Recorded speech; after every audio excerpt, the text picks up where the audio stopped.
चलो बच्चों, तो आज हम लोग अकाउंट में चैप्टर नंबर 4 कंटिन्यू करें। जर्नल।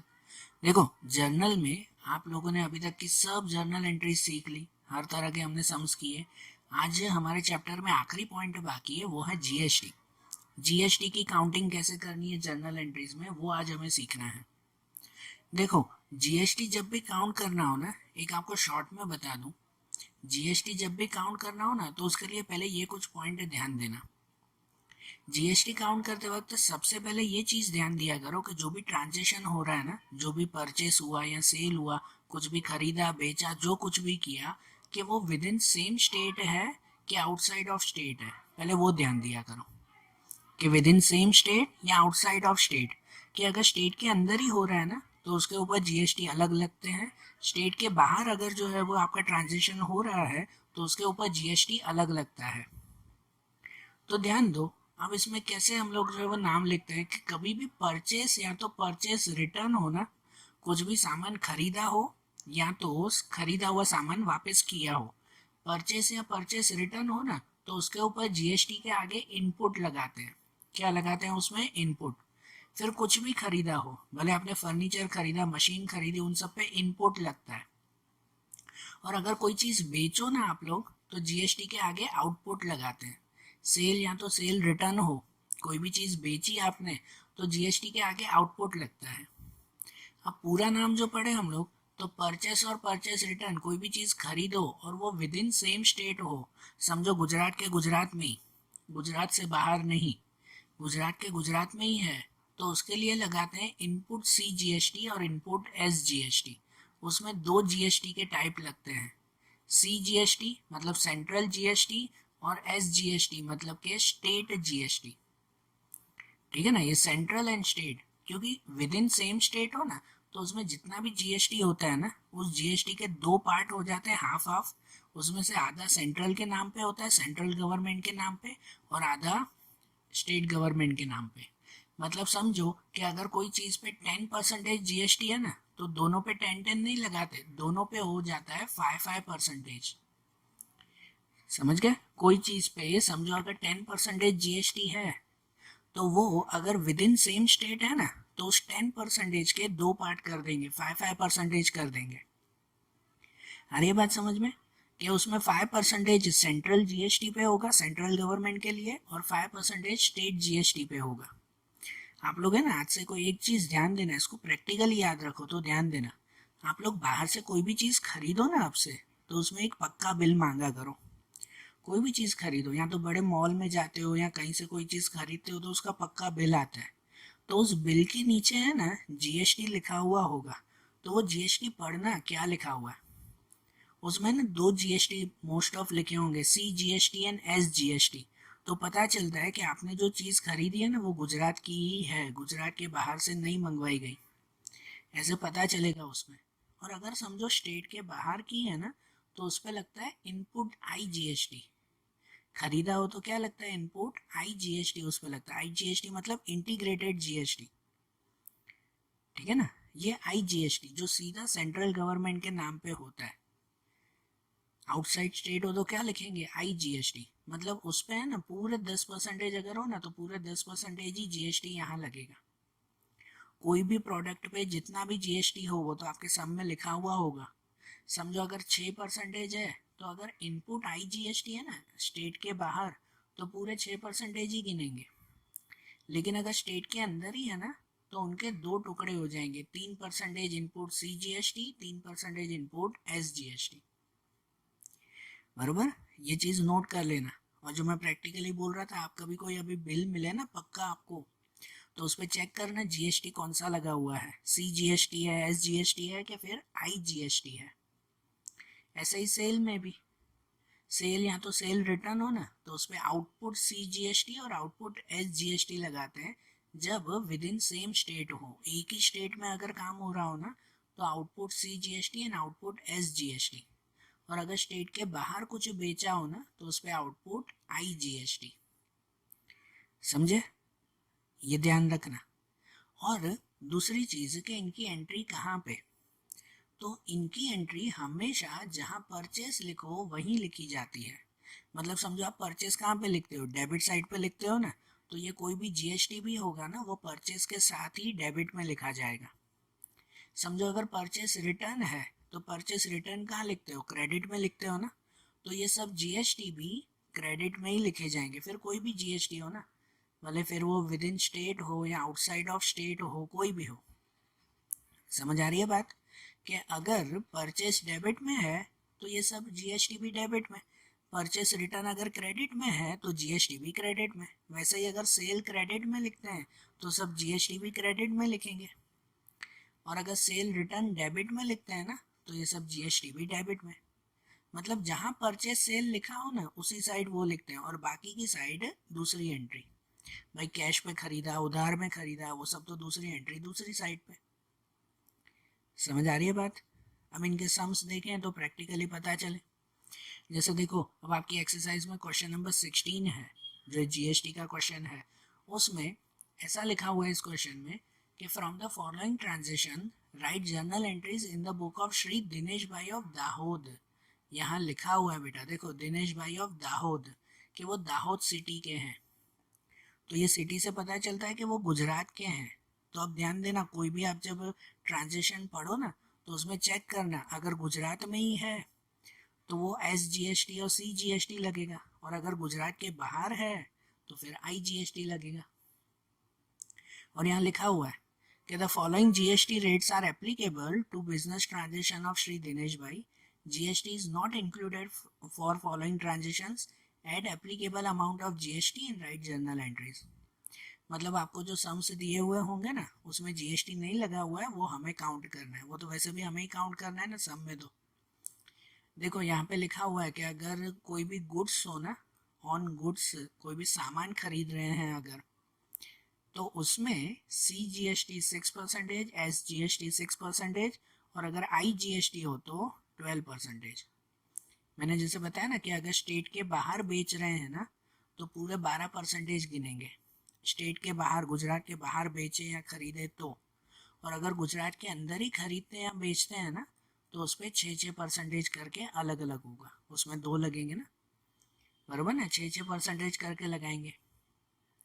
और अगर कोई सर्विस हो ना, सर्विस मतलब क्या, कि जिसमें कुछ खरीदा बेचा नहीं जाता, सिर्फ सर्विस आती हो, जैसे कि सैलरी, किसी को सैलरी दे रहे हो तो क्या कुछ खरीदते बेचते हो, नहीं, उससे सर्विस ली ना आपने। रेंट जैसे है, बराबर ना, कमीशन है, ये सब चीज़ें सर्विस में आती है।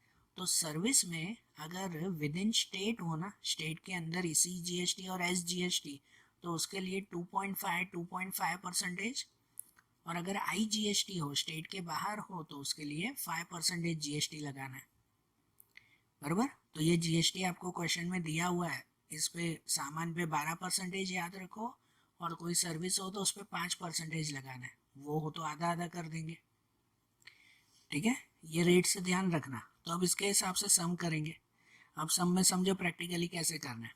जैसे कि पहला क्वेश्चन देखें, इसमें अप्रैल 1 में है कि goods of 50,000 purchase at 10% trade discount from Suresh bhai of Surendranagar, the payment is made by cheque. कि यहाँ पर पहले तो ये नाम देखो कि सुरेश भाई ऑफ सुरेंद्र नगर, उससे हमने सामान परचेज किया, नंबर वगैरह सब बाद में देखा करो, पहले नाम देखो कि सुरेश भाई और सुरेंद्र नगर है।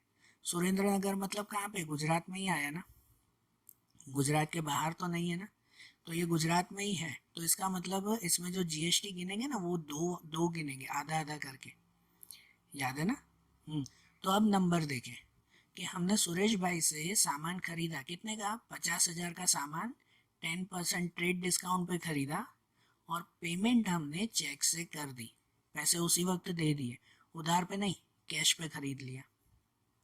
तो अब एक चीज़ याद करो कि समझो GST नहीं लगाना है, एक सिंपल मेथड बता रहा हूँ, समझो GST नहीं लगाना है, आप सीधे से गिनो कि 50,000 का सामान खरीदा चेक से, तो उसकी जर्नल एंट्री आप लोग क्या करते थे अभी तक आप लोगों ने उसकी जर्नल एंट्री क्या की उसकी।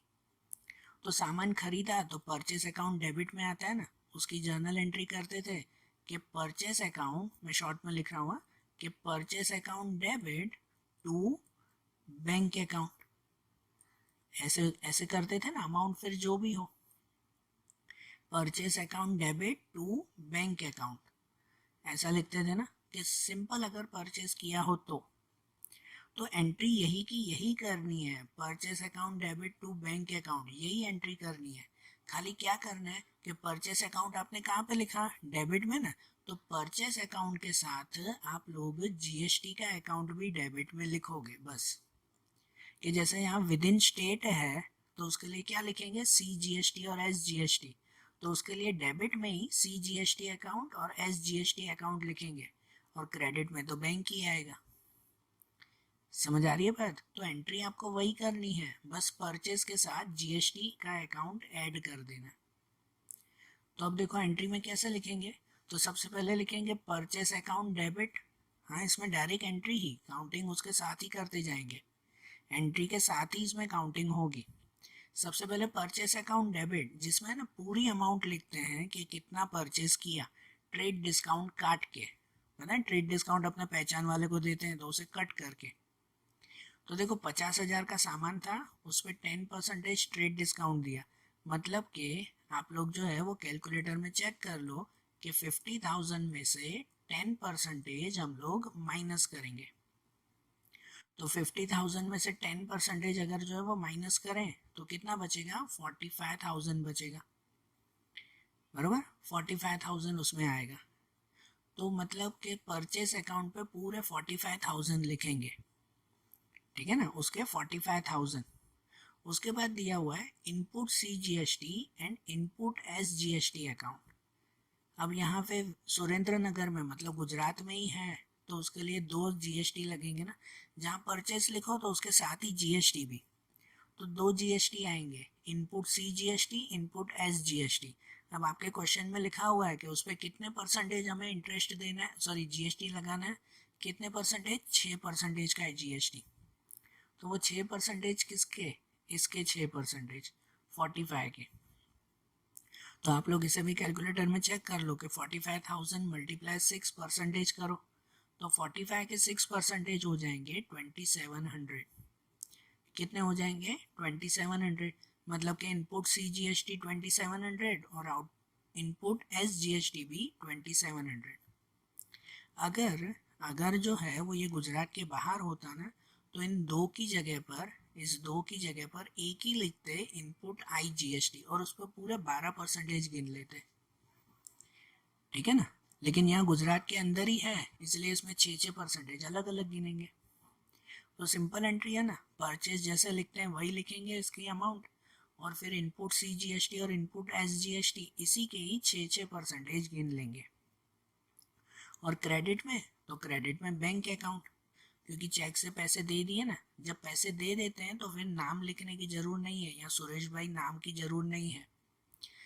बैंक अकाउंट, बैंक अकाउंट में कितना, तो बैंक अकाउंट में ये टोटल पैसे दिए जिसमें सामान के और ये जीएसटी मिलाकर टोटल 50,400। डेबिट और क्रेडिट तो इक्वली आना चाहिए ना यार, तो डेबिट में जितना लिखा उसी का ही टोटल यहाँ क्रेडिट में आना चाहिए ना। समझ आ रही है ना बात है? तो ये एंट्री हो गई ना परफेक्ट, क्लियर। अब ऐसे ही दूसरी नंबर 4 में है, उसमें है कि goods of 40,000 purchase at 10% cash discount from Vishnu bhai of Varanasi. ये वाराणसी यूपी में, मैंने बताया नंबर बाद में देखो, पहले नाम पढ़ो तो पता चले जीएसटी कौन सा लगाना है। विष्णु भाई ऑफ वाराणसी जो यूपी में है, उत्तर प्रदेश में, मतलब कि ये तो गुजरात के बाहर का है, और गुजरात के बाहर में एक ही जीएसटी लगाते हैं, आई जीएसटी। कितना, तो पूरा 12%, बराबर। तो अब यहाँ देखो कि goods of 40,000 purchase at 10% cash discount from Vishnu bhai, कि देखो खरीदा भले कैश डिस्काउंट पे है लेकिन क्या कैश दिया, यहाँ लिखा हुआ है कहीं पे कि उसने कैश दिया है, ऐसा लिखा हुआ तो नहीं है ना, तो इसका मतलब ये उधार पे ही खरीदा है। कैश डिस्काउंट लिखा है इसका मतलब ये नहीं हुआ कि कैश पे खरीदा, ठीक है ना।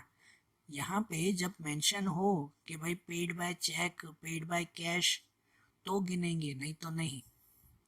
तो इसका मतलब 40,000 का सामान ही परचेज किया है उधार पे, तो उधार पे मतलब उसमें नाम लिखेंगे ना, क्रेडिट में विष्णु भाई। तो देखो एंट्री करते जाए, उसमें पहले लिखेंगे परचेस अकाउंट, परचेस किया तो परचेस तो डेबिट में ही आएगा ना, कि परचेस अकाउंट डेबिट 40,000, पूरे 40,000, ट्रेड डिस्काउंट भी नहीं है। फिर उसमें इनपुट IGST अकाउंट लिखेंगे, क्योंकि देखो वो यूपी में है, गुजरात के बाहर है, तो उस पर एक ही लगता है इनपुट IGST। कितने परसेंटेज लगाना था, तो आपके टेक्स्ट बुक में दिया हुआ है, क्वेश्चन में है 12%।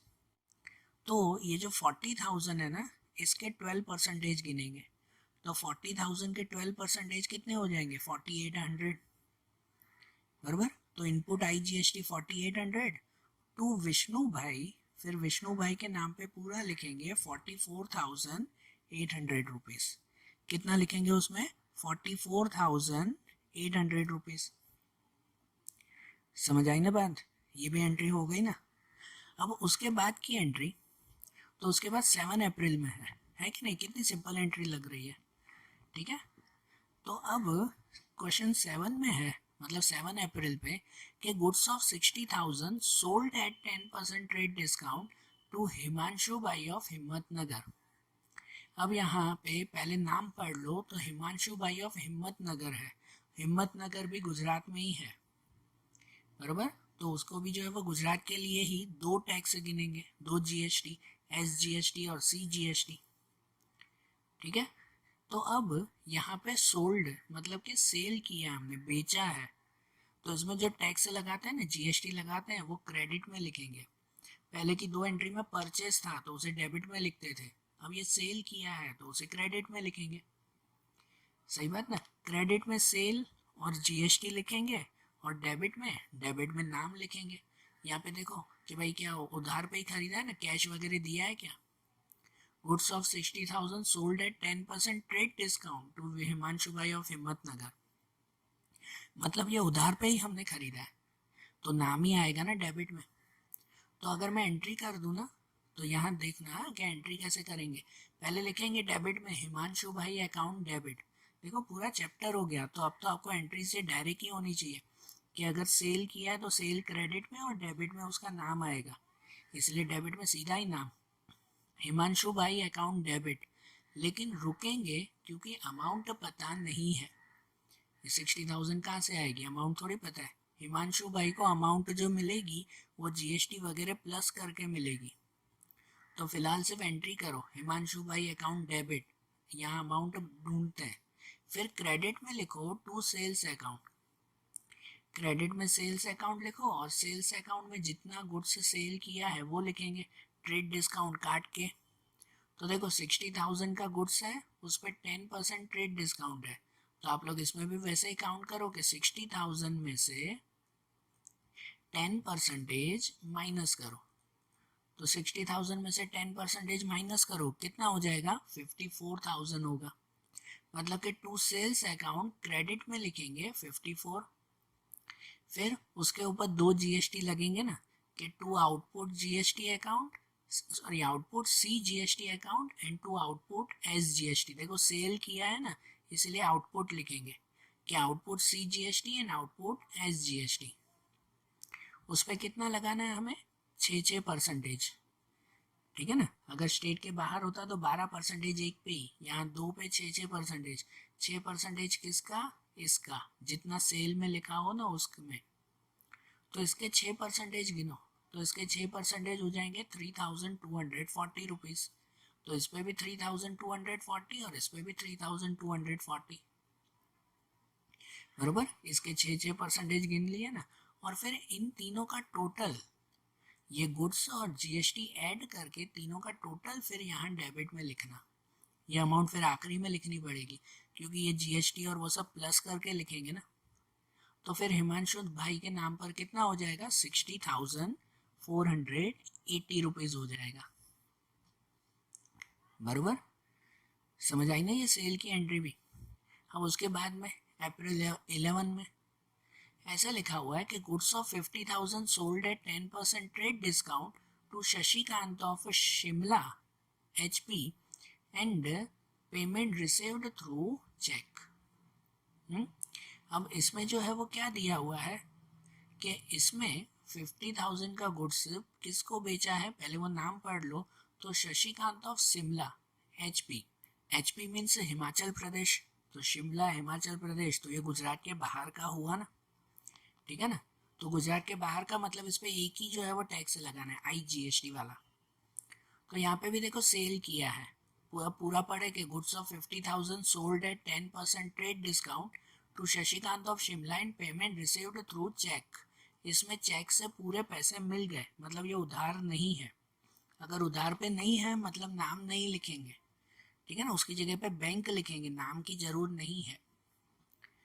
तो इसकी एंट्री कैसे कि ये भी सेल किया है ना, तो सेल और GST क्रेडिट में लिखेंगे और डेबिट में लिखेंगे बैंक। अब नाम थोड़ी बैंक, तो एंट्री लिखेंगे इसमें कि बैंक अकाउंट डेबिट, उसकी अमाउंट बाद में, क्योंकि ये अमाउंट तो जो है वो GST के साथ मिलेगी ना। तो पहले सिर्फ एंट्री कि बैंक अकाउंट डेबिट, फिर क्रेडिट में लिखें कि टू सेल्स अकाउंट। अब सेल कितना किया है, तो 50,000 सेल किया है, ट्रेड डिस्काउंट काट के फिर गिने, तो 50,000 में से 10% माइनस करो। अब जो है वो कैलकुलेटर में जैसे आप लोग हमेशा करते हो वैसे ही कि इस 50,000 में से माइनस 10% करेंगे, तो कितना हो जाएगा उसमें 45,000। 50,000 के 10% 5,000 हुए, वो कम करके 45,000। तो सेल्स अकाउंट में लिखेंगे 45,000 और आउटपुट IGST लगेगा इस पे, आउटपुट IGST वो कितना होगा, तो इसके 12%। IGST पे तो पूरे 12% लगते हैं ना, तो 45,000 के 12% कितने हो जाएंगे 5,400, बराबर ना, कितना हो जाएगा 5,400 हो जाएगा। और फिर इन दोनों का टोटल, ये क्रेडिट में दोनों का टोटल वो यहाँ डेबिट में लिखेंगे कि बैंक अकाउंट पूरा चेक दोनों का मिलाकर कितना मिला 50,400 का मिला। इतना मिला ना ये पूरा चेक, समझ में आई ना बात। तो ये भी कैश की एंट्री भी ध्यान आई। अब उसके बाद देखें कि अप्रैल 15 में है, उसमें दिया हुआ है कि 1/4 गुड्स रिटर्न टू विष्णु भाई and proportionate GST is adjusted. Vishnu भाई से जितना सामान खरीदा था ना, उसका 1/4 हमने जो है उसको रिटर्न किया है। विष्णु भाई से जितना सामान हमने खरीदा था, तो आपको पता है उसमें जो है, आप लोग अगर इसमें नहीं तो आप लोग टेक्स्ट बुक में चेक करना, इसमें तो अब मैं पीछे नहीं जा रहा हूँ, कि टेक्स्ट बुक में 4 अप्रैल में लिखा हुआ था, हमने इसमें गिना ना 4 अप्रैल पे कि विष्णु भाई पे 40,000 का सामान हमने कैश पे खरीदा, ठीक है, नहीं उधार पे खरीदा था, सॉरी, विष्णु भाई ऑफ वाराणसी थे, ठीक है। आपको टेक्स्ट बुक में चेक करना पड़ेगा, इसलिए चेक करना पड़ेगा कि वो गुजरात के थे कि बाहर के थे, वो पता तो चले। यहाँ विष्णु भाई, आप लोग 4 अप्रैल में चेक करो कि विष्णु भाई से हमने 40,000 का सामान खरीदा था, परचेज किया था, उसमें से 1/4 हम उन लोगों को वापस देना है। 1/4 मतलब कि 40,000 में से 1/4 डिवाइड बाय 4 करो, तो 40,000 डिवाइड बाय 4 कितना हो जाएगा 10,000, कि 10,000 हमें रिटर्न करना है और उसके ऊपर फिर एडजस्टेड GST भी लगाना है। अब ये विष्णु भाई है ना, वो यूपी के थे, वाराणसी के, तो इसका मतलब इस पे जो GST लगेगा वो कौन सा IGST होगा, गुजरात के बाहर का है। तो यहाँ पे कौन सी एंट्री करनी है, परचेस रिटर्न की एंट्री। पहले माइंड में ना सब चीज़ें माइंड में ही क्लियर करो, फिर लिखो कि इसमें परचेस रिटर्न की एंट्री करनी है। परचेस रिटर्न कहाँ लिखते हैं हम लोग, क्रेडिट में लिखते हैं। परचेस डेबिट में, तो परचेस रिटर्न क्रेडिट में लिखते हैं। तो परचेस रिटर्न जहाँ लिखेंगे तो उसके साथ GST भी वहीं पे ही लिखेंगे क्रेडिट में। और तो डेबिट में क्या लिखेंगे, डेबिट में नाम लिखेंगे विष्णु भाई।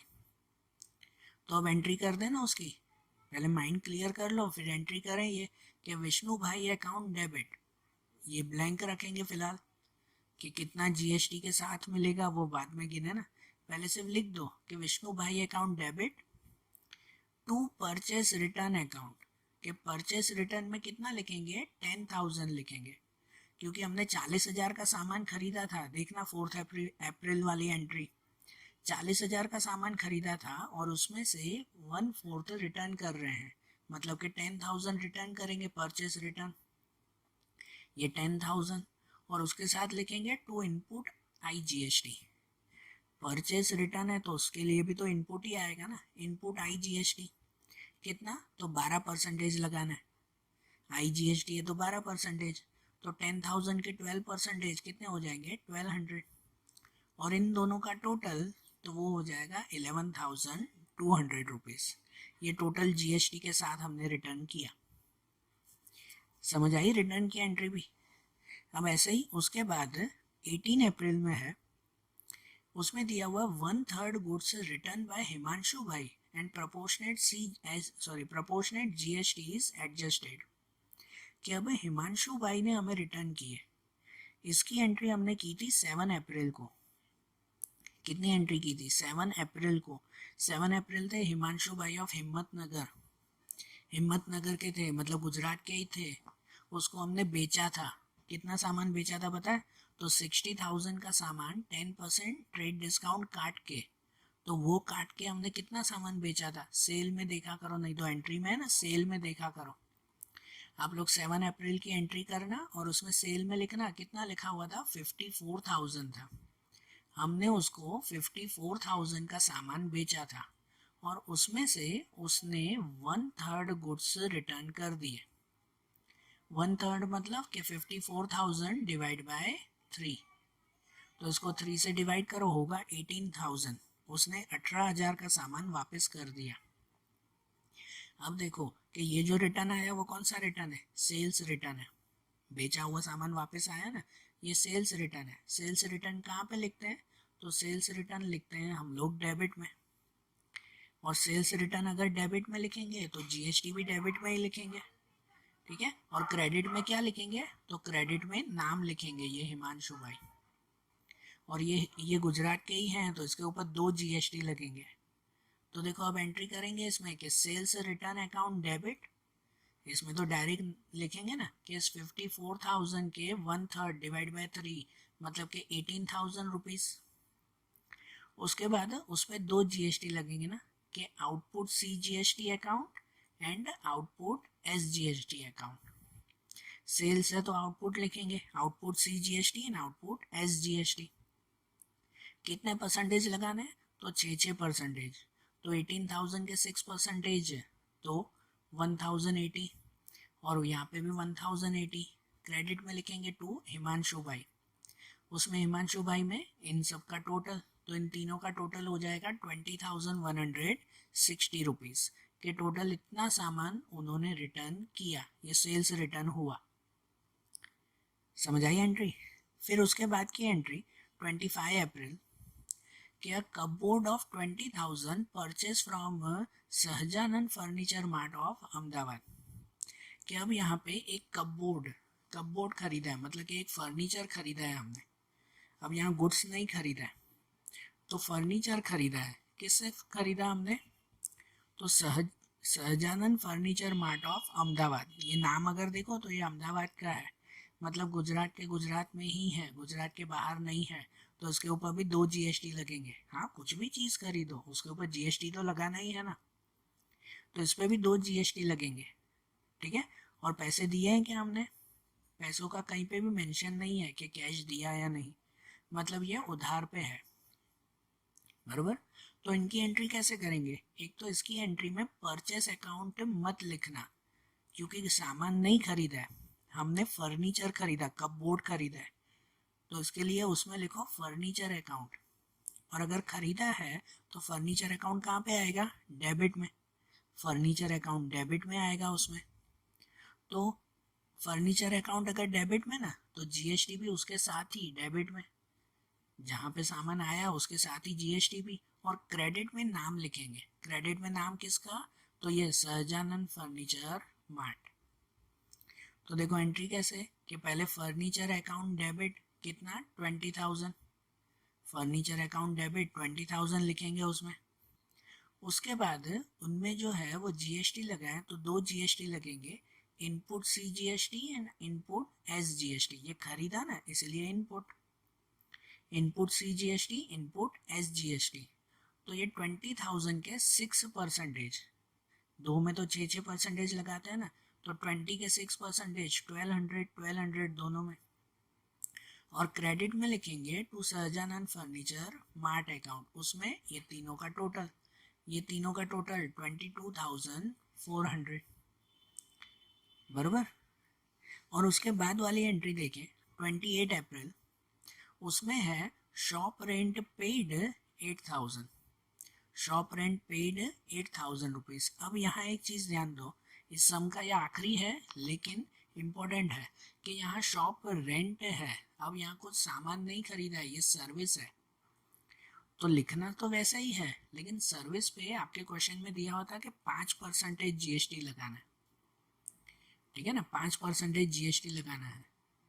तो पहले एंट्री समझो कि शॉप रेंट है। आप लोग नॉर्मल एंट्री में शॉप रेंट कहाँ लिखते हो? डेबिट में ना, क्योंकि ये एक्सपेंस है, तो शॉप रेंट कहाँ लिखते हैं? डेबिट में। तो डेबिट में अगर शॉप रेंट लिखा है तो उसका GST भी डेबिट में ही गिनेंगे। और क्रेडिट में क्या लिखेंगे? क्रेडिट में लिखेंगे कैश। रेंट दिया तो क्या दिया? कैश ही दिया ना, क्रेडिट में कैश। अब इसमें कौन सा GST? कि गुजरात के अंदर ही हो तो उसमें CGST और SGST दोनों, कि गुजरात के बाहर? तो इसमें ऐसा तो कोई मेंशन नहीं है ना, इसमें सिटी का नाम मेंशन है क्या? नहीं ना। लेकिन इसे है ना गुजरात के अंदर ही गिनेंगे। क्यों? क्योंकि आप जहाँ पे शॉप होगी वहीं पे ही रेंट दोगे ना, कि आपकी शॉप गुजरात में और आप जो है वो ये महाराष्ट्र का रेंट देने वाले हो क्या? वहीं का वहीं पे ही होगा ना, तो इसलिए उस पर ये 2 GST लगेंगे, ठीक है।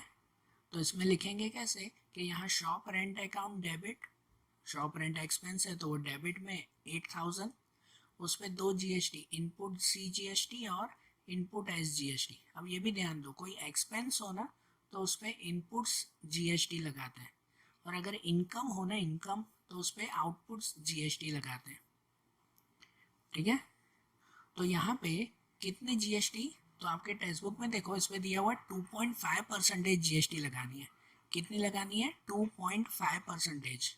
तो 8,000 के 2.5%, 200 और 200 की GST, ठीक है ना। और क्रेडिट में फिर क्या लिखेंगे? कैश अकाउंट, के GST के साथ इन सबका टोटल कितना आएगा? 8,400 हमने रेंट दिया, ये कैश अकाउंट में। समझ आई बात? अब कैसे लगानी है ये, ठीक है ना। देखो अब उसके आगे का क्वेश्चन देखें तो एक्सरसाइज में क्वेश्चन नंबर 17 हमारे चैप्टर का ये आखिरी क्वेश्चन, और ये भी GST का है। जो यहाँ पे सम्स किए ना, सेम सम्स है, खाली इसमें अमाउंट अलग है। अब इसमें देखें तो ऐसा दिया कि from the following transactions write journal entries in the books of Kiyansh Patel of Keshod. इसमें दिया हुआ है कियांश पटेल ऑफ केसोड, तो ये केसोड ये भी गुजरात में ही है। The following GST rates are applicable to business transaction of Sri Kiyansh. GST is not included in this transaction. Add applicable amount of GST and write journal entries. अब इनमें जो GST लगाना है ना, तो अब गुड्स पे 18% GST लगाना है। आगे वाले सब में 12 था, तो 18, स्टेट के बाहर हो तो 18, स्टेट के अंदर हो तो ये 9%। और सर्विस पे वही 5%, स्टेट के बाहर हो तो 5%, स्टेट के अंदर ही हो तो 2.5, ठीक है। तो अब ध्यान देना 18% के हिसाब से GST रखेंगे। तो अब इनमें एंट्रीज देखें, जैसे कि 1 मई की एंट्री है कि goods of 40,000 purchase at 10% trade discount and 10% cash discount from Sawan Patel of Surat. तो ये सूरत के हैं, मतलब ये गुजरात में ही हुआ ना, सावन पटेल ऑफ सूरत, तो ये गुजरात का ही कहलाया। तो इसका मतलब इस पर वो 2 GST रखेंगे, ठीक है ना, CGST और SGST। अब इनमें जो एंट्री करेंगे ना कि परचेज किया है, ठीक है, तो परचेज किया तो चेक करो कि कैश में किया है कि उधार है, कि क्रेडिट पे बाकी है।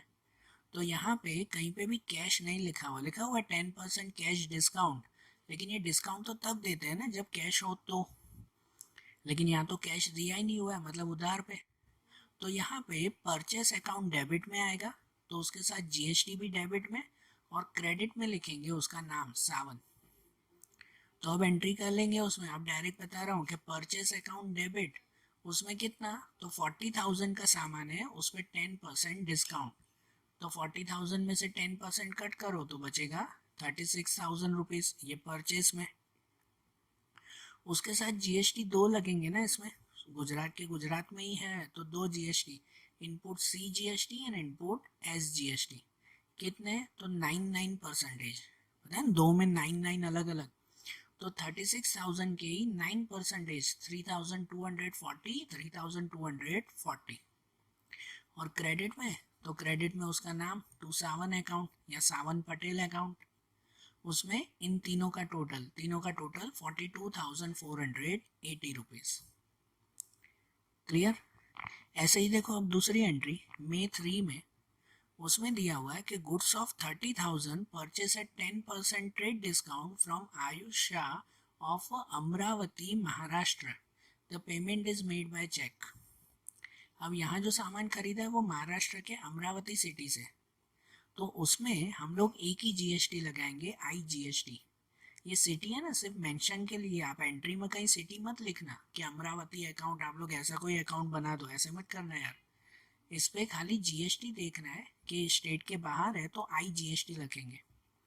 अब इसमें भी देखो परचेज किया है और उसके सामने पैसे दिए क्या, तो हाँ लिखा हुआ है the payment is made by cheque, मतलब कि इसमें डेबिट में आएगा परचेस अकाउंट, जीएसटी भी डेबिट में, और क्रेडिट में लिखेंगे उसमें बैंक अकाउंट। चेक दिया है ना तो बैंक अकाउंट, तो एंट्री हो जाएगी उसमें कि परचेस अकाउंट डेबिट, कितना लिखेंगे, तो 30,000 परचेस किया है लेकिन 10% ट्रेड डिस्काउंट पे, तो 30,000 में से 10% निकाल दो तो कितना बचेगा, 27,000 परचेस किया। उसके साथ लिखेंगे इनपुट IGST, एक ही लिखेंगे ना सिर्फ IGST, कितना 18%, IGST पे 18% रखना है, तो 27,000 के 18% कितना हो जाएगा, 4,860 रुपीज़। और क्रेडिट में लिखेंगे to bank account, bank account में ये पूरी अमाउंट, तो इन दोनों का टोटल कितना, 31,860 रुपीज़। ठीक है ना।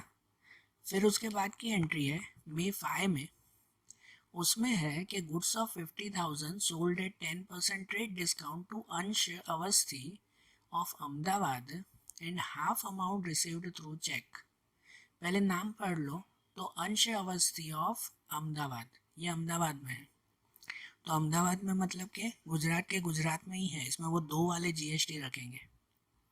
अब क्या है इसमें कि सेल किया है, तो सेल किया है मतलब सेल अकाउंट क्रेडिट में आएगा ना, सेल अगर क्रेडिट में लिखेंगे ना तो जीएसटी के भी सब अकाउंट क्रेडिट में लिखेंगे।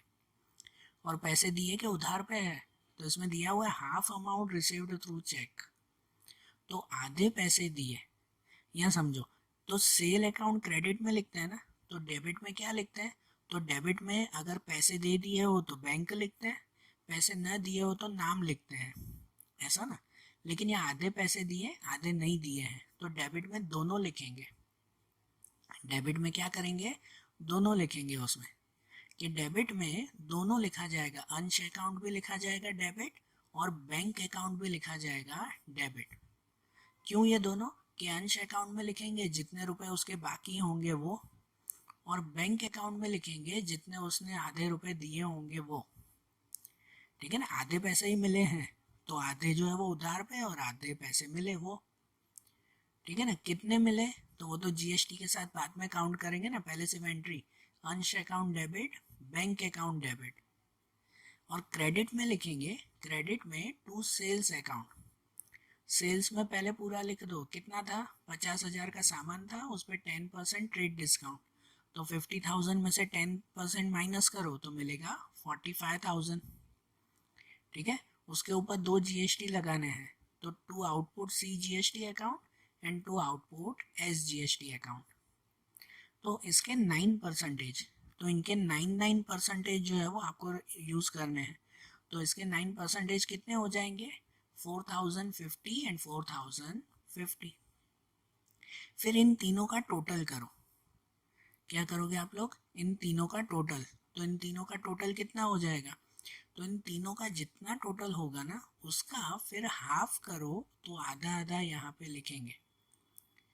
ठीक है ना, जितना भी टोटल होगा उसका हाफ करके फिर यहाँ लिखना है, जैसे कि इनका टोटल हो जाएगा 53,100, इन तीनों का टोटल करोगे ना तो वो तीनों का टोटल आएगा 53,100 रुपीज़।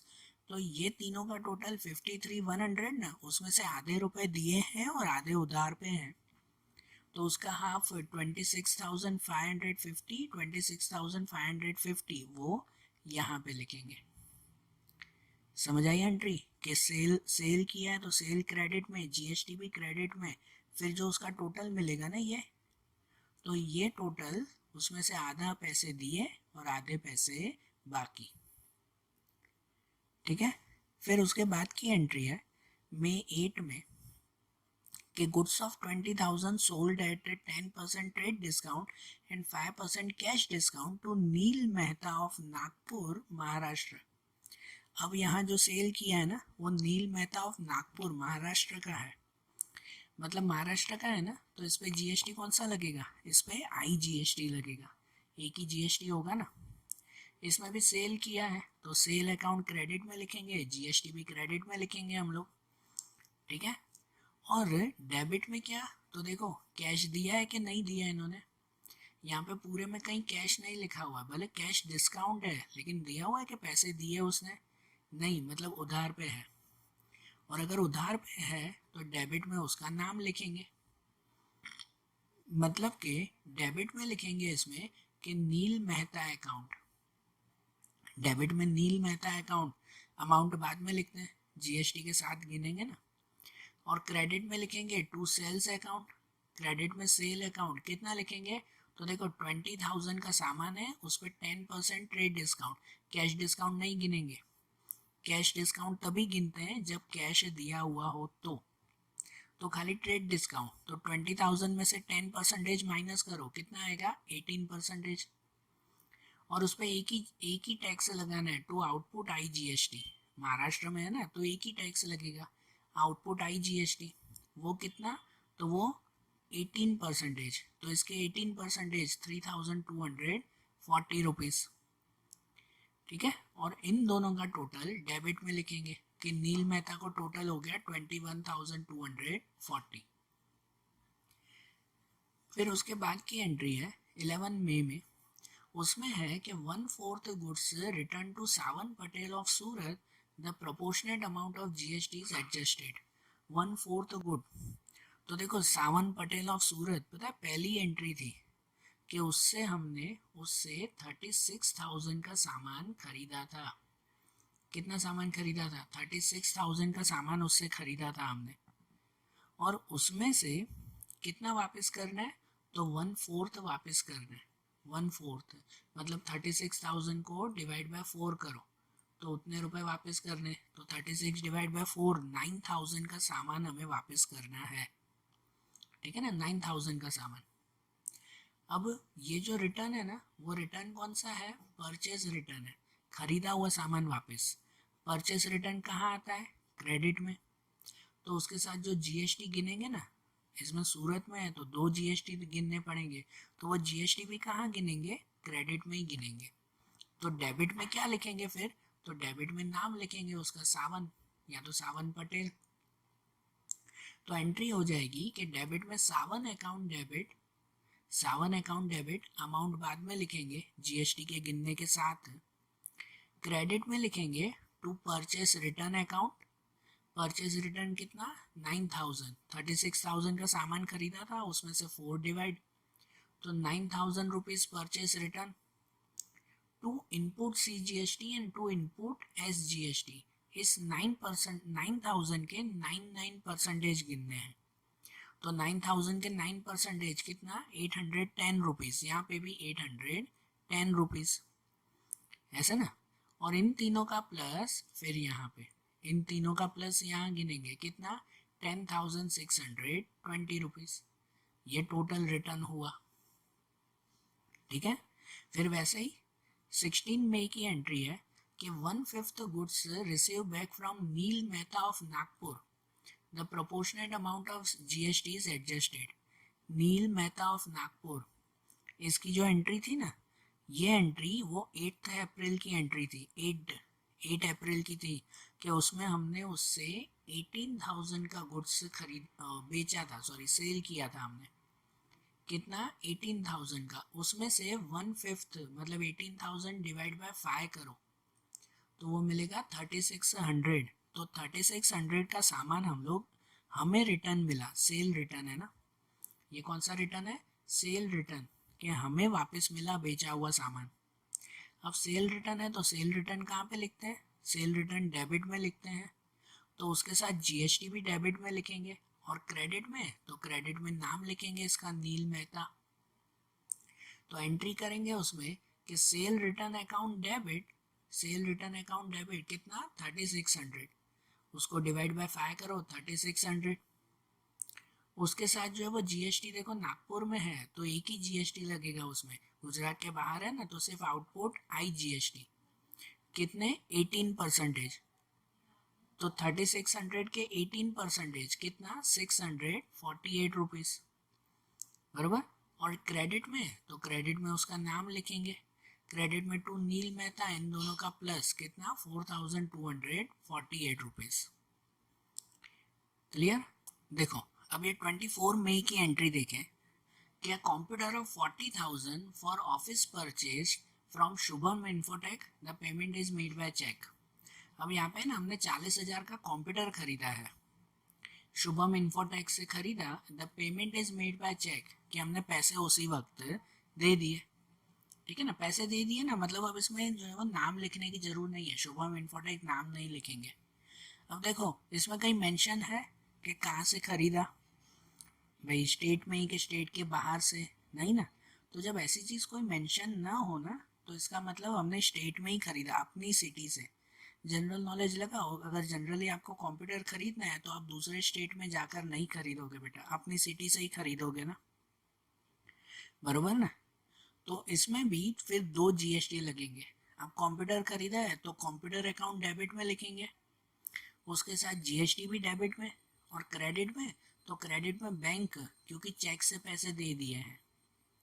तो एंट्री क्या होगी उसकी, एंट्री हो जाएगी कि कंप्यूटर अकाउंट डेबिट, उसमें 40,000 पूरे 40,000 का कंप्यूटर था, उसमें फिर input C GST account and input S GST account, ये दोनों डेबिट, उस पर कितने 9% गिनने, तो 40,000 के 9% 36,600, ठीक है। और क्रेडिट में तो क्रेडिट में जो है वो नाम बैंक लिखेंगे, उसमें नाम बैंक लिखेंगे, बैंक अकाउंट कितना, तो इन तीनों का टोटल, इन तीनों का प्लस लिखेंगे 47,200 रुपीज।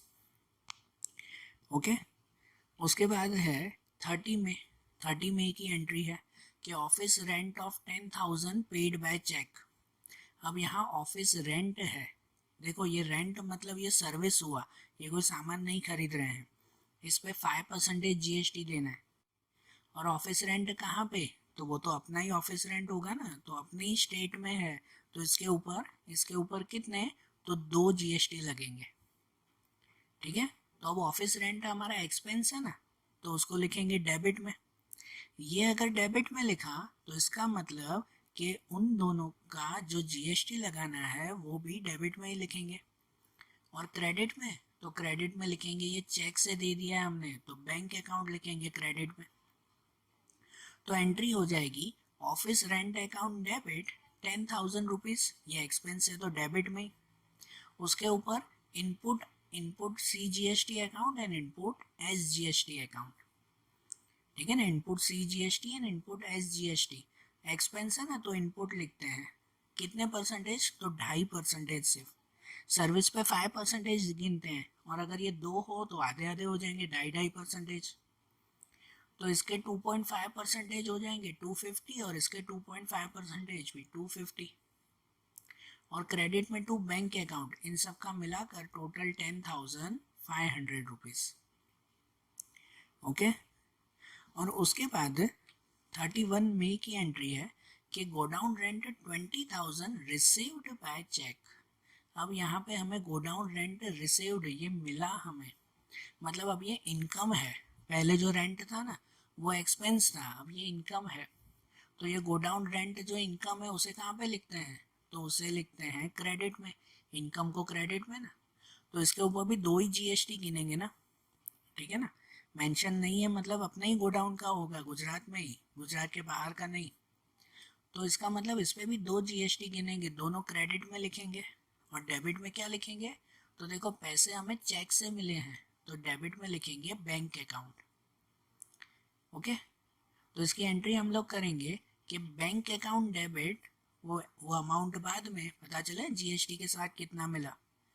क्रेडिट में to godown rent account, ये इनकम है इसलिए उसे क्रेडिट में to godown rent account कितनी लिखेंगे इनकम 20,000, तो गो डाउन रेंट अकाउंट 20,000, उसके ऊपर दो GST, output C GST and output S GST, income है ना इसलिए उस पर आउटपुट। और उसमें उसमें जो है कितना 2.5% ही इंटरेस्ट देना है, तो 20,000 के 2.5 तो 500, ये भी 20,000 के 2.5 तो 500, तो टोटल बैंक में कितना हो जाएगा 21,000। टोटल इतना हमें गोडाउन रेंट मिला। बराबर, समझ में आ गई है जीएसटी की एंट्रीज भी। ओके, तो देखो यहाँ पर हमारा ये जर्नल का चैप्टर कंप्लीट हुआ। ये चैप्टर मैं फिर से एक बार बोल रहा हूँ, जो भी टॉपिक्स बाकी हो या कुछ, तो एक बार फिर से आप लोग रिवाइज कर लेना और अच्छी प्रैक्टिस कर लेना, क्योंकि आगे के जब हम चैप्टर शुरू करेंगे ना तो उसमें यही आपके सबसे मेन आएंगे। ठीक है, तो आज जैसे ये चैप्टर कंप्लीट किया ना, अब ऐसे ही अकाउंट के दूसरे चैप्टर्स हम लोग अगले वीडियोस में देखेंगे। Okay, thank you.